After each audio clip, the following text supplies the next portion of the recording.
Hi friends, எப்படி இருக்கீங்க? நல்லா இருக்கீங்களா? நம்ம சேனல் பார்த்துக்கிட்டு இருக்கும் அனைத்து நண்பர்களுக்கும் சகோதர சகோதரிகளுக்கும் என் வணக்கங்கள் மற்றும் நன்றிகள். 2 நாளைக்கு முன்னாடி நம்ம பிரதமர் மோடி அவர்கள் என்ன சொல்லியிருக்காங்க அப்படின்னா, மிக ஒரு அதிர்ச்சியான தகவலை சொல்லியிருக்காங்க. என்ன அந்த அதிர்ச்சியான தகவல் அப்படின்னா 4 விஷயம். 1, பெட்ரோல் டீசல் விலை உயர்வு. 2, ஃபெர்டிலைசர், விவசாயிகள் பயன்படுத்தக்கூடிய ஃபெர்டிலைசேஷன். 3, வீட்டில இருந்தே ஒர்க் பண்ணுங்க அப்படின்னு சொல்லியிருக்காங்க. 4, ஏங்க வெளிநாட்டுக்கு எதுக்குங்க நீங்கள் சுற்றுலாவுக்கு போகணும்? ஊட்டி, கொடைக்கானல், ஏற்காடு, கோவா, அடாடா எவ்வளோ பிரமாதமான இடங்கள்லாம் இருக்குது. அங்கெல்லாம் போகாமல் ஃப்ளைட்டில் போய் ஃபாரின் போகணுமா? இங்கேயே சுற்றி பார்க்க நிறைய இடம் இருக்குது அப்படின்னு சொல்லி ரொம்ப சுவாரஸ்யமான பேசியிருக்காங்க. வாங்க அதை பற்றி இந்த வீடியோவில் பார்க்கலாம் ஷார்ட்டாக. ஃபஸ்ட்டு, பெட்ரோல் டீசல் விலை. என்னங்க 4 வருஷமாக பெட்ரோல் டீசல் விலையே உயரவே இல்லை. டெய்லி பேப்பரில் பெட்ரோல் டீசல் விலையில் மாற்றம் இல்லை, மாற்றம் இல்லை, மாற்றம் இல்லை. எப்போ தான் மாற்றம் இல்லை? மாற்றம் ஒன்று தான் மாறாதது. ஐயா மோடிஜி சொல்லிட்டாங்க, மே 15ஆம் தேதிக்கு பிறகு கண்டிப்பான முறையில் பெட்ரோல் டீசல் விலையில் மாற்றம் இருக்கிறது என்று அதிர்ச்சியான தகவலை நம்மகிட்ட சொல்லியிருக்காங்க. ஏன் அப்படின்னா நிறைய விஷயங்கள். ஈரான் இஸ்ரேல் போர் நடக்கு. அந்த ஈரான் இஸ்ரேல் போரில் ஹார்முஸ் என்ற நீரிணை, ஹார்முஸ் அப்படின்னா ஒரு பாதை தான், அதுக்கு பேர் கடல் வெளியில் இருக்கக்கூடிய ஒரு பாதை. அந்த பாதையை அடைச்சி வச்சுருக்காங்க. அமெரிக்கா ஒரு பக்கம், ஈரான் ஒரு பக்கம் அடைச்சிருக்காங்க இல்லையா? அங்கேருந்து கப்பல் வர முடியலை. கச்சா எண்ணெய் ஏற்றிட்டு கப்பல் வர முடியாதனால இந்தியாவில் நம்ம ஸ்டோர் பண்ணி வச்சுருந்த கச்சா எண்ணெய் குறைஞ்சிருச்சு. அதனால வாங்கக்கூடியது அதிகமாகிடுச்சு. கச்சா எண்ணெய் தேவை அதிகமானதுனால 15ஆம் தேதிக்கு மேலே பெட்ரோல் டீசல் விலை உயருதுன்னு சொல்லியிருக்காங்க. மக்களே 14ஆம் தேதியே போய் போட்டுருங்க. 15ஆம் தேதி வேண்டாம், 14ஆம் தேதியே போய் பெட்ரோல் டீசலை நிரப்பி வச்சுக்கோங்க. கேனில் மட்டும் வாங்காதீங்க. ஓகே.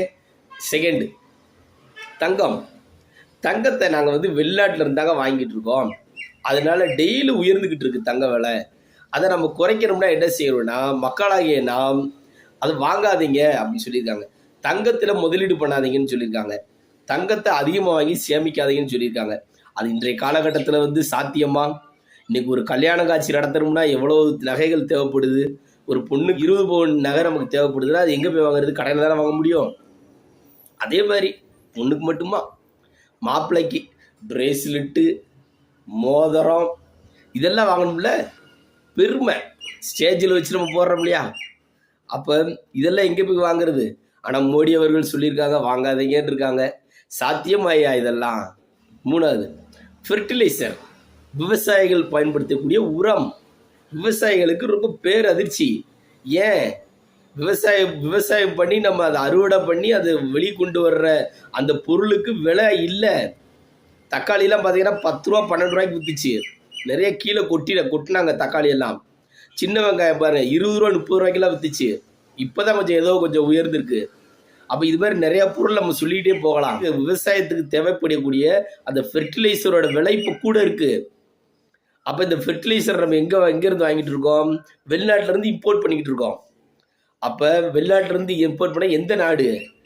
இப்போ சண்டை நடக்குதே, அது சுற்றி இருக்க நாடுகள் தான்.